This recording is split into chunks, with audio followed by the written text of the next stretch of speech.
Béninoises, Béninois, la Covid-19 tue lorsque les cas positifs ne sont pas diagnostiqués à temps.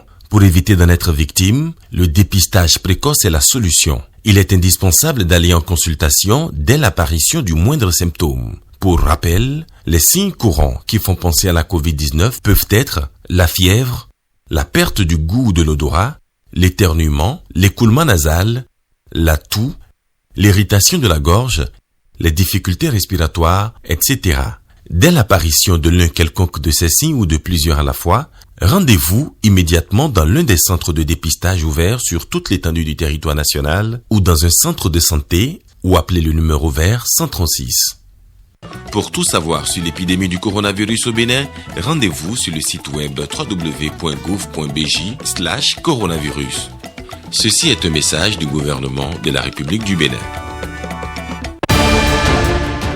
Violence préélectorale, le corps diplomatique accrédité au Bénin était au chevet des hommes en uniforme blessés lors des affrontements.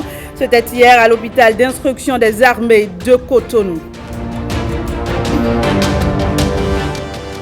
Le nouveau président de la Cour suprême a été reçu en audience ce vendredi par le président du Conseil économique et social, une visite de courtoisie et de prise de contact.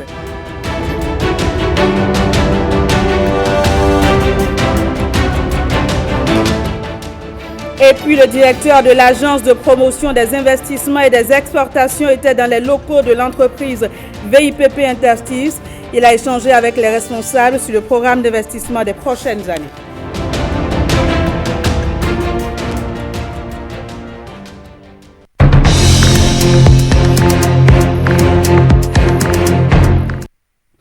Merci de nous préférer pour vous informer. Bienvenue à toutes et à tous. Après plusieurs délégations, c'est au tour du corps diplomatique accrédité au Bénin de se rendre au chevet des militaires et policiers blessés lors des violences préélectorales. La visite a eu lieu ce vendredi. C'était en présence de Lénaïque Agbazaou et Simon Villon. Regarde. Ils ont risqué leur vie en défendant la patrie. Ces militaires et policiers suivent ici des soins à l'hôpital d'instruction des armées. Ils portent encore les séquelles des violences préélectorales. Les ambassadeurs en poste au Bénin ont effectué le déplacement pour s'imprégner de la situation des forces de défense et de sécurité blessées. Les diplomates ont fait le tour des différentes salles où sont hospitalisés les soldats. Il recevait des coups. C'est ce qui explique toutes ces marques de chicotte, de sévices sur son corps. Cette visite fait suite à une rencontre avec le ministre des Affaires étrangères et de la coopération qui, comme à son habitude, s'entretient périodiquement avec le corps diplomatique. On reste à l'hôpital d'instruction des armées de Cotonou où s'est également rendue une délégation de la Fondation Malais Rossou. Celle-ci a tenu à apporter son soutien aux familles de ces hommes blessés lors des violences préélectorales. Explication en images avec Marcel Arrossi.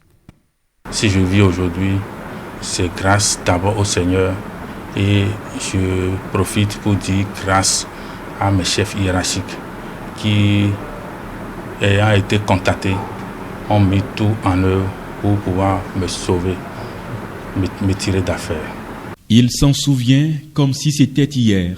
Je remercie aussi le Seigneur parce que parmi nous qui sommes déployés sur ce terrain aussi dangereux, nous n'avons eu aucune perte en vie humaine. C'est une grâce parce que ce n'était pas évident avec tout ce que nous avons vécu sur ce terrain. Que Dieu le Tout-Puissant, le Tout Miséricordieux, leur donne la santé. Amen. Remplis d'émotions, les musulmans et non-musulmans de la Fondation Malais Rossou se déplacent en union de prière pour soutenir ces patients et leurs familles respectives. Et en venant, il y a les bienfaiteurs, ceux qui sont pour les œuvres humanitaires, qui soutiennent l'initiative et les actions de la Fondation, qui ont contribué fortement afin que quelque chose de symbolique soit remis aux malades pour recentrer leur morale. Pour leur dire que, au-delà de tout, le peuple est toujours avec eux. Et comme ils ne sont pas les seuls, que ce soit dans le rang des assaillants ou que ce soit dans leur rang, tous ceux qui ont perdu leur vie, nous disons à Dieu de les accepter comme cela se doit. Ceux qui sont restés en vie, que Dieu restaure leur santé, leur accorde la paix et les rétribue parce qu'ils sont allés à la défense de la nation. Et nous pensons que tel que cela est fait, nous ne souhaitons plus jamais une scène de ce genre dans notre pays. Venir ce jour soutenir les soldats, leur remonter le moral, je pense que vous faites une action noble. Et choisir de venir prier pour nos soldats en ce mois saint de Ramadan, j'ai bonne foi que vos prières seront exaucées. Cette œuvre de charité, initiée par la Fondation Malais Rossou et ses partenaires, est appuyée d'un autre chèque de 2 millions de francs CFA que Patrice Alaquator offre en appelant d'autres bonnes volontés à leur emboîter le pas. Dieu aime trop ce pays.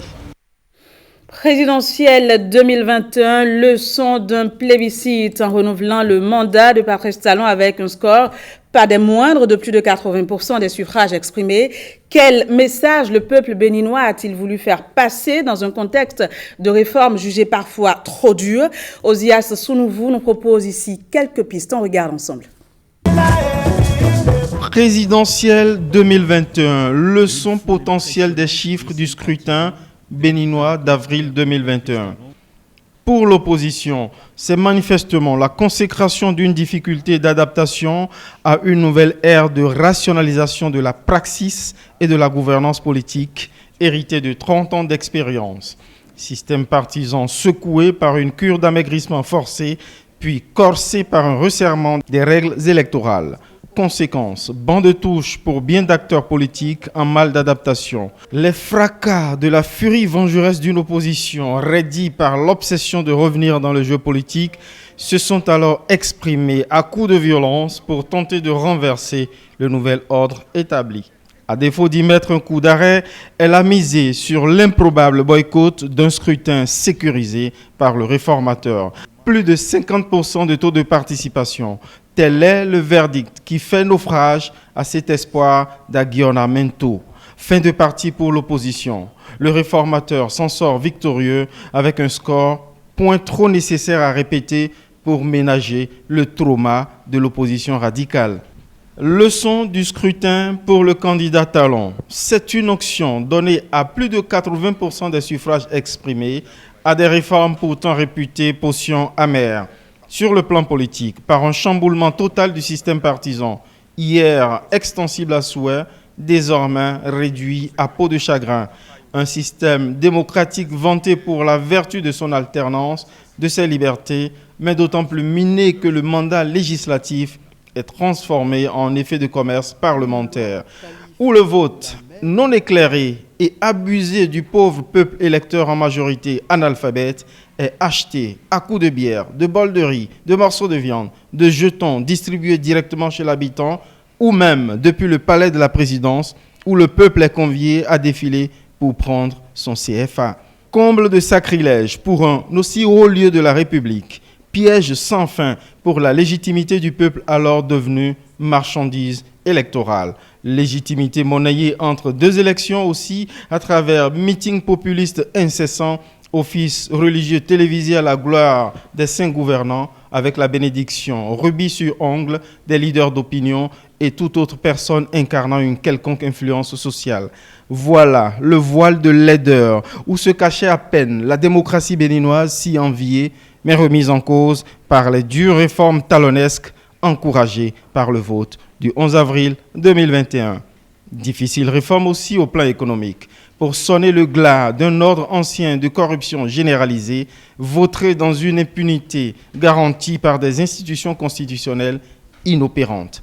Les réformes talonesques portent une ambition redoutée, là aussi, mettre fin à l'hypothèque qui pesait sur l'avenir du pays à travers une coquille démocratique à économie assistée, une gouvernance qui s'énorgueillissait de programmes de réduction de pauvreté au lieu d'ambitieuses politiques de création volontaristes de richesse. Une gouvernance qui brandissait le Bénin comme leader des PPTE, entendez, pays pauvres très endettés, piètre réputation, vanté pour revendiquer l'affligeant statut de pays mendiant de l'assistanat international. En lieu et place, les réformes Talon ont forgé une politique d'attraction, d'investissement porteur de croissance, arrimée à la valorisation de la côte du Bénin. de ses potentiels humains, naturels et géostratégiques. La rigueur, l'effort d'assainissement et les prouesses induites ont donc été validées par les scores du scrutin présidentiel d'avril 2021.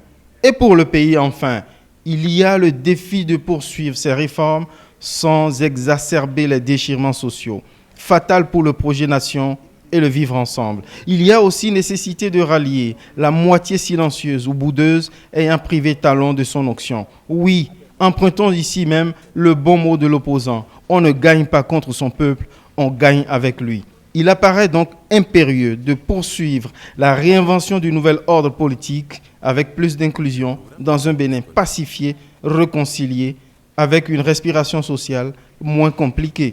Et si au bout du chemin viennent des lendemains qui chantent, on pourra donc dire que pour réparer la démocratie béninoise et lui redonner un sens pour le bien-être collectif durable, il aura fallu d'abord fortement l'éprouver.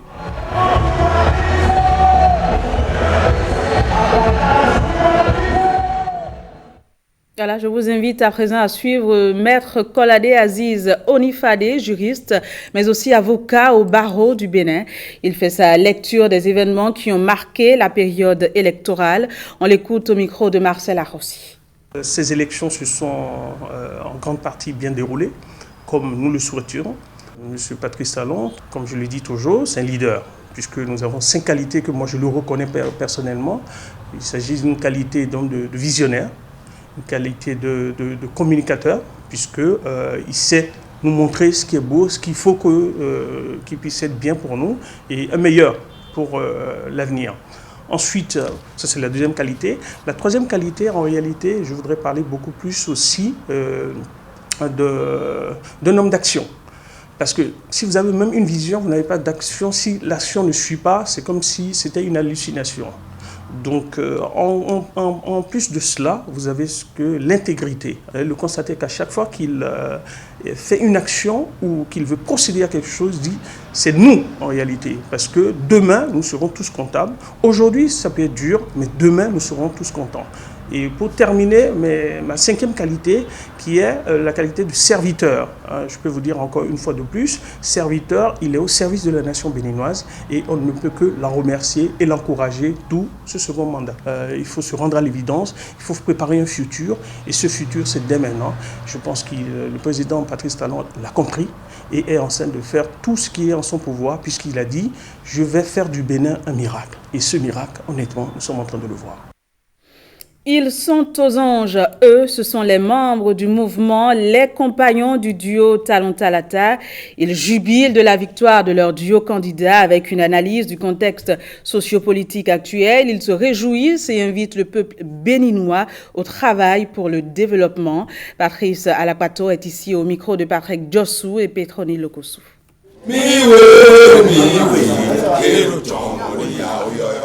La Cour constitutionnelle a confirmé la victoire du duo Talon Talata au premier tour des élections présidentielles du 11 avril dernier avec un KO de 86,37% pour un taux de participation de 50,63%. Ce taux de participation, quoique salutaire, est qualifié de minime par certaines mauvaises langues. En effet, cela s'explique entre autres par le fait que beaucoup de Béninois pour les élections législatives et communales dernières avaient sollicité un transfert de leur bureau de vote habituel et, pour diverses raisons, n'ont pas pu regagner leur centre de vote le 11 avril dernier. Monsieur le Président de la République, les compagnons du duo Talon Talata espèrent qu'avec son Excellence Mariam Chabi Talata, première vice-présidente historique du Bénin, vous continuerez de poursuivre l'impulsion dynamique dont notre pays a besoin. Les compagnons du duo Talon Talata remercient son Excellence Patrice Talon I pour avoir révélé le Bénin, réitèrent leur soutien indéfectible à Patrice Talon II et sa colistière et promettent de leur soutenir jusqu'à la fin du mandat. Nous condamnons toute tentative de déstabilisation et d'affaiblissement de notre jeune démocratie et appelons toutes les Béninoises et tous les Béninois à s'unir derrière le duo présidentiel et à travailler ensemble pour le bien-être de chacun et de tous.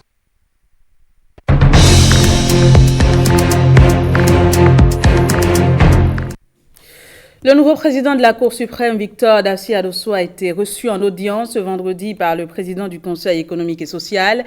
Les échanges ont essentiellement porté sur les relations que doivent entretenir ces deux institutions constitutionnelles dans l'intérêt de la République. Suivez plutôt. Il y a quelques semaines, le chef de l'État m'a fait l'honneur de m'appeler à la fonction de président de la Cour suprême.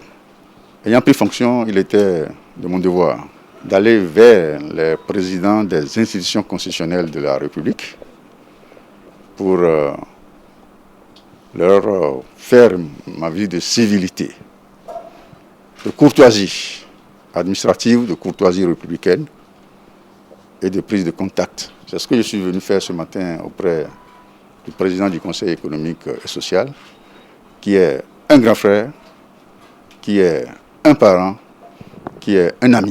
Nous avons profité de cette occasion pour échanger sur les relations que peuvent ou que doivent entretenir dans l'intérêt de la République le Conseil économique et social qu'il préside et la Cour suprême. Le Conseil économique et social, de par ses attributions, est à la recherche de la qualité du vivre ensemble des Béninois.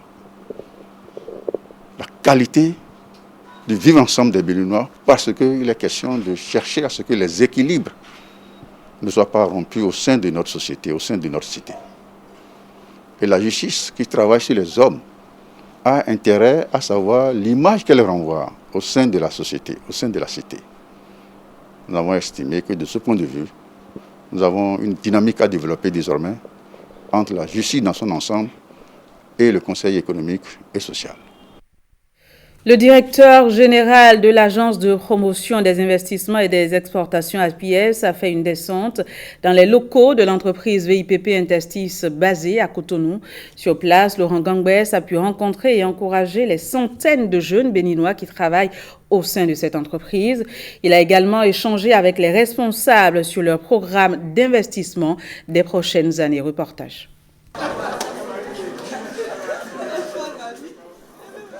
Cette entreprise prend de la hauteur au Bénin.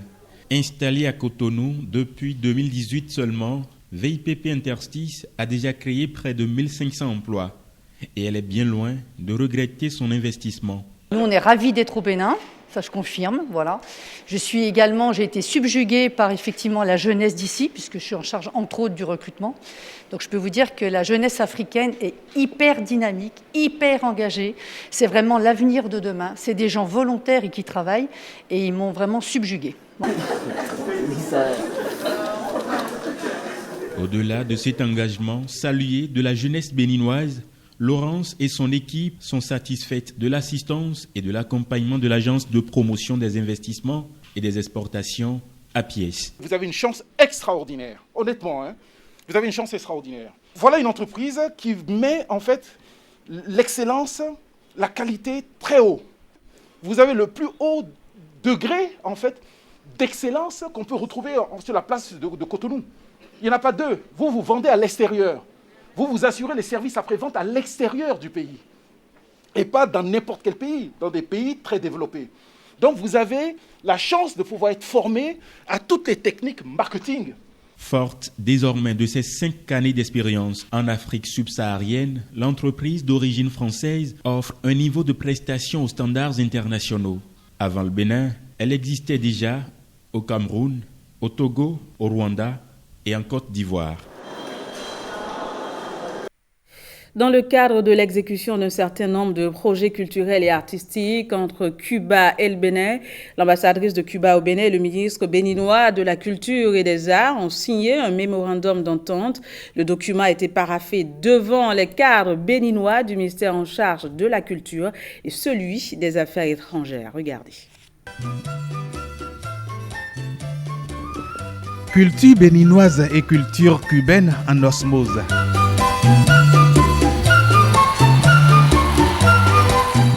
art cubain et art béninois en symbiose.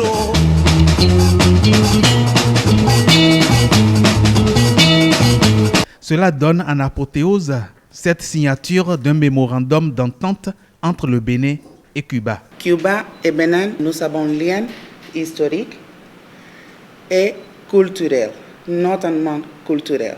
Je pense que ça c'est la première étape dans un long processus de collaboration bilatérale entre les deux pays, notamment dans les arts et dans la culture, la musique et autres manifestations culturelles. Des manifestations culturelles aux prestations artistiques, voici ici un événement qui marque un avènement, l'écriture d'une nouvelle page de politique artistico-culturelle dans le livre de la coopération bilatérale bénino-cubaine visant un commun objectif. Notre objectif commun est d'engager nos pays respectifs dans la voie d'une coopération fructueuse afin de construire ensemble des passerelles qui nous rapprochent davantage. C'est là toute la symbolique de cet acte qui vient renforcer nos liens d'amitié, déjà très anciens, pour ne pas dire, vous l'avez évoqué, Madame l'ambassadrice, historiques. L'histoire retiendra donc une collaboration qui, tel un arbre fruitier, porte déjà des fruits mûrs pour un avenir plus juteux et plus fructueux. Le document que nous signons aujourd'hui est le déclic pour une coopération dont les bases solides vont prouver l'efficacité et la constance de nos relations dans les années à venir, avec le désir commun d'un développement harmonieux pour nos deux pays. Je suis convaincu que tous ces objectifs qui se concrétisent par ce mémorandum nous permettront de bâtir une histoire nouvelle et de réinventer sans cesse pour que la culture et les arts demeurent au cœur du développement de nos deux nations pour le plus grand bonheur des peuples frères et amis du Bénin et de Cuba. L'échange de parapheurs change en concret le projet abstrait bilatéral. Désormais, une nouvelle cadence est amorcée pour la République du Bénin et la République de Cuba, qui s'offriront de belles répliques sur la scène des arts et de la culture pour une belle partition jouée dans le concert des nations.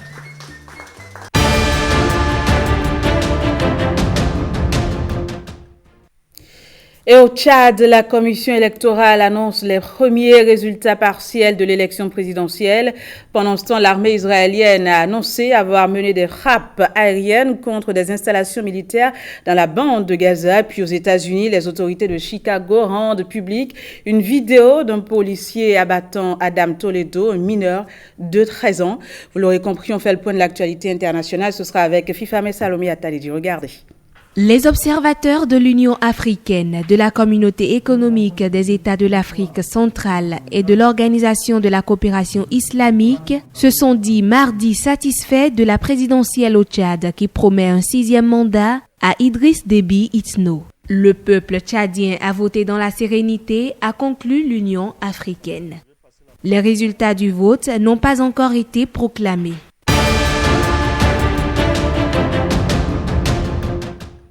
L'armée israélienne a annoncé tôt vendredi avoir mené des frappes aériennes dans la bande de Gaza à la suite d'un tir de roquette depuis l'enclave palestinienne sur le sud d'Israël. Le projectile lancé depuis Gaza, mince bande de la terre, où sont aussi actifs des combattants du djihad islamique, second mouvement islamiste armé local, a atterri dans une zone non habitée et n'aurait fait ni victimes ni dégâts. La bande de Gaza, enclave palestinienne de 2 millions d'habitants, est contrôlée par le Hamas depuis 2007 et soumise depuis lors à un blocus israélien, prélude à 3 guerres entre Hamas et Israël en 2008, 2012 et 2014.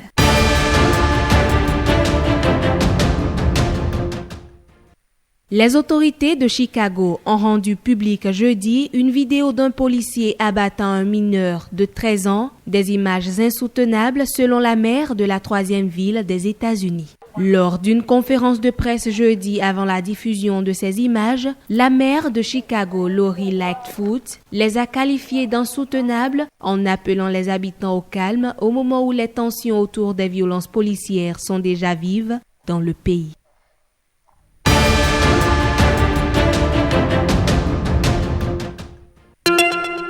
Attention, attention, la pandémie de Covid-19 n'est pas encore terminée. Le virus circule toujours. Des morts et des cas graves sont régulièrement enregistrés. Que faire pour ne pas contracter le virus? Il faut respecter les gestes barrières, c'est-à-dire porter systématiquement le masque en tout lieu public et dans toutes les situations à risque. Éviter les regroupements. Observer la distance de sécurité d'1 mètre au moins entre individus. Se laver fréquemment les mains à l'eau et au savon ou les désinfecter avec du gel hydroalcoolique. Nettoyer régulièrement les surfaces ou objets avec lesquels les mains peuvent être en contact, à savoir table, téléphone portable, poignée de porte, volant ou guidon lorsqu'on n'est pas seul à conduire les véhicules ou que les objets sont manipulés par plusieurs utilisateurs. Pour tout savoir sur l'épidémie du coronavirus au Bénin, rendez-vous sur le site web www.gouv.bj/coronavirus. Ceci est un message du gouvernement de la République du Bénin. À la fin de ce 13h, merci de l'avoir suivi. Au revoir et à demain.